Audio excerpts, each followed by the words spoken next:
Vous avez rêvé d'emporter un appareil photo performant, y compris lorsque les conditions climatiques ou les conditions de déplacement ne sont pas favorables ou plutôt extrêmes. On a choisi aujourd'hui de vous présenter l'Olympus TG4, un appareil photo qui a fait sa réputation dans les situations extrêmes et une très forte résistance à toutes les contraintes de vos déplacements en zone trouble, que ce soit sur l'eau, en randonnée ou un peu n'importe où sur la Terre. Lorsque Olympus a lancé ses séries TG, il rentrait sur un domaine où il y avait assez peu de concurrence. Olympus, avec sa gamme phare TG avec un seul chiffre derrière, TG1, TG2, etc., etc., est quasiment le seul fabricant à avoir maintenu une série d'appareils photo sur un nombre d'années important, tout en améliorant par petites touches ses spécifications.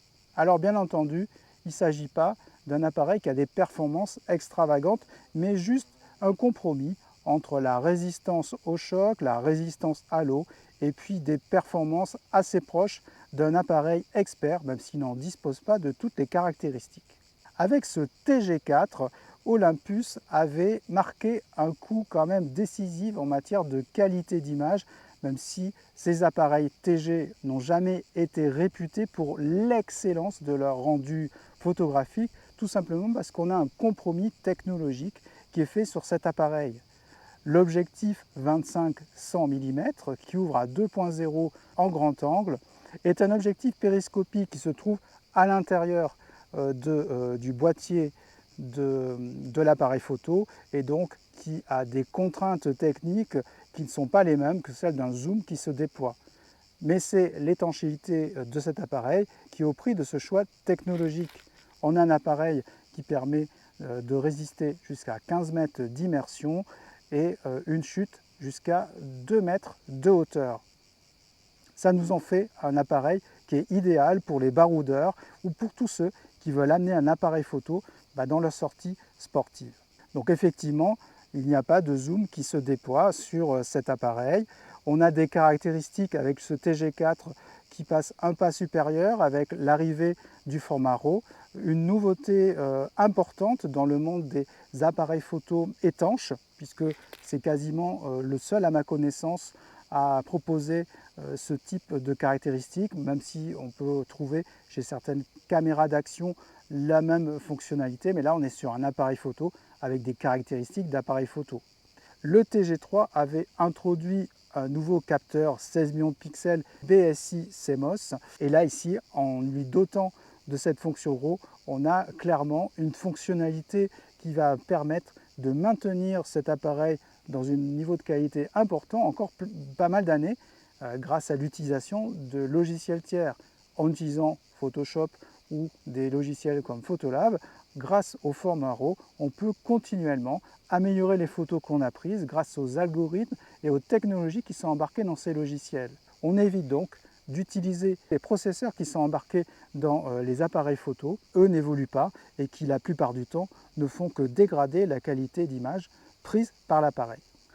Contrairement à beaucoup de compacts qui se trouvent souvent dépréciés dans le temps, les Olympus TG ont une excellente cote d'occasion, ce qui fait qu'il est quand même souvent très difficile de les obtenir à moins de 100 €. Ce sont des compacts qui sont très résistants, qui ont une très bonne fiabilité et qui forcément, ça se paye en occasion. Alors que vaut un TG4 dont je vous mets juste à côté les caractéristiques en 2023?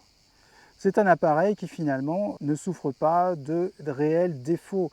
Les TG5 et TG4 qui ont suivi les années suivantes n'ont pas réellement amélioré la qualité d'image. Ce sont des petites touches qui peuvent être imperceptibles. En revanche, grâce aux réglages qui sont proposés par cet appareil, on peut encore aujourd'hui effectuer tout ce qu'il faut. Le GPS qui est embarqué permet de localiser également les photos. Ça peut être assez utile lorsque on veut justement faire en sorte que les photos puissent être positionnées sur une carte très facilement, sur Google Maps ou sur tout autre logiciel. Dans l'ensemble, grâce à la résistance à l'immersion, on a en main un appareil qui est particulièrement adapté au nautisme, à la planche à voile et même à toutes les activités qui peuvent se dérouler sur la mer comme sur la neige. Alors la conception de l'appareil est relativement simple.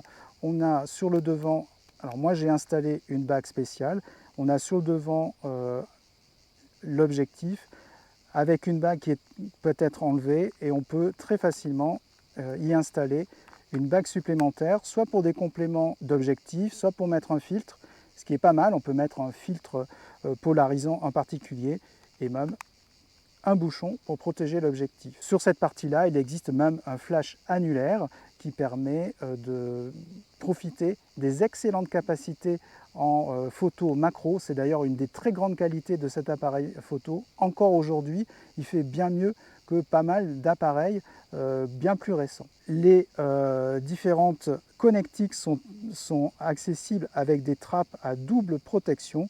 On a donc 2 taquets à chaque fois qui permettent de sécuriser totalement l'ouverture des portes.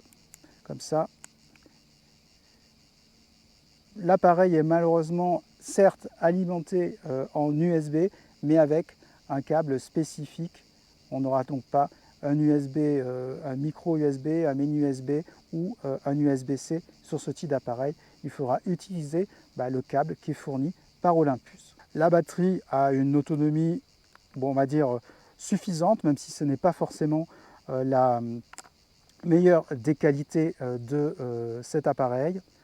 C'est une batterie qui est la même de les TG1, donc on peut facilement encore aujourd'hui les trouver à la vente sur les sites à distance. Il existe pas mal de batteries compatibles que l'on peut utiliser sur cet appareil. On peut l'acheter facilement à moindre coût et les cartes SD que l'on met à l'intérieur, on peut mettre jusqu'à des cartes de 512 Go, il n'y a aucun souci, ça marche extrêmement bien. La force de cet appareil, c'est d'être prêt de suite à un ensemble de modes. On a une roue codeuse ici qui permet de régler les modes et notamment d'accéder au mode A qui permet de régler l'ouverture de la prise de vue. Par contre, on est limité à 3 valeurs malheureusement. La valeur maximale de 2.0, 2.8 et enfin 8. Les valeurs intermédiaires ne sont pas accessibles. C'est un des défauts qui a toujours été remonté sur cet appareil.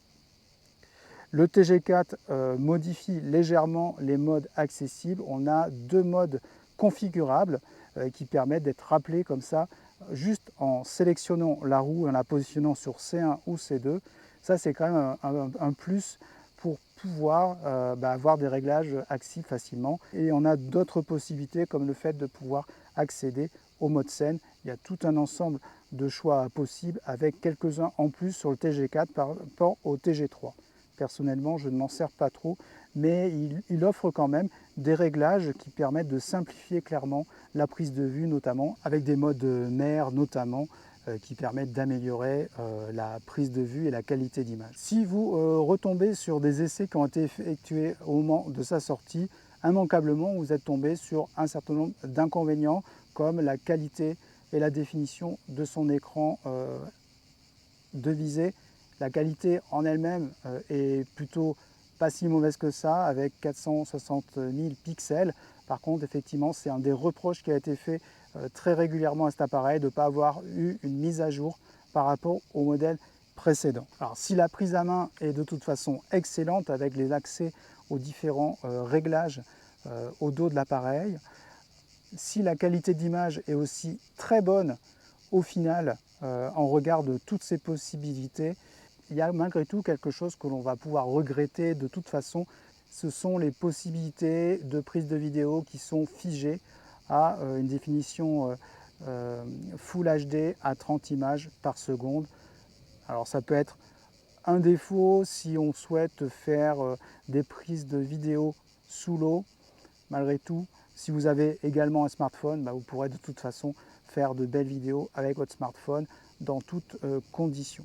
Les atouts qui sont souvent remontés de cet appareil, outre l'accès au format RAW, mais c'est également sa réactivité.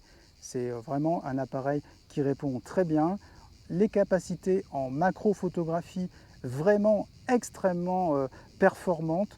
On peut même se rapprocher quasiment sur l'objet même pour prendre des photos en macrophotographie. Pour cela, un réglage qui s'appelle microscope permet de pouvoir accéder à cette fonctionnalité depuis la roue codeuse. Et il suffit de se rapprocher parfois à moins d'1 centimètre pour pouvoir avoir une image en macro, mais vraiment d'une très grande qualité. Vous pouvez faire des tests sur des fleurs et vous obtiendrez des résultats, alors pas forcément de la même qualité qu'avec un objectif macro que l'on a installé sur un réflexe, mais pour un petit compact comme ça que l'on a avec soi, c'est vraiment quelque chose de très précieux. Alors dans l'ensemble, pour un appareil de 2015, il est assez peu démodé au final, même si sa définition peut paraître un petit peu décalée avec ce que l'on trouve aujourd'hui, mais il faut bien reconnaître que sur les appareils les plus performants aujourd'hui, on a eu quand même une baisse globale de définition, tout ça pour retrouver une meilleure qualité d'image. Avec cet appareil, avec ses 16 millions de pixels, son ouverture qui ouvre à 2.0 en grand angle, sa focale de 25 mm, mais également toutes ces fonctionnalités liées à l'outdoor, ça ne fait aujourd'hui encore un appareil incontournable, bien qu'il ait 8 ans au compteur. On se quitte sur ces derniers mots en vous souhaitant de bonnes vacances et on se retrouvera très prochainement pour le test d'un appareil Samsung, le Samsung EX2F.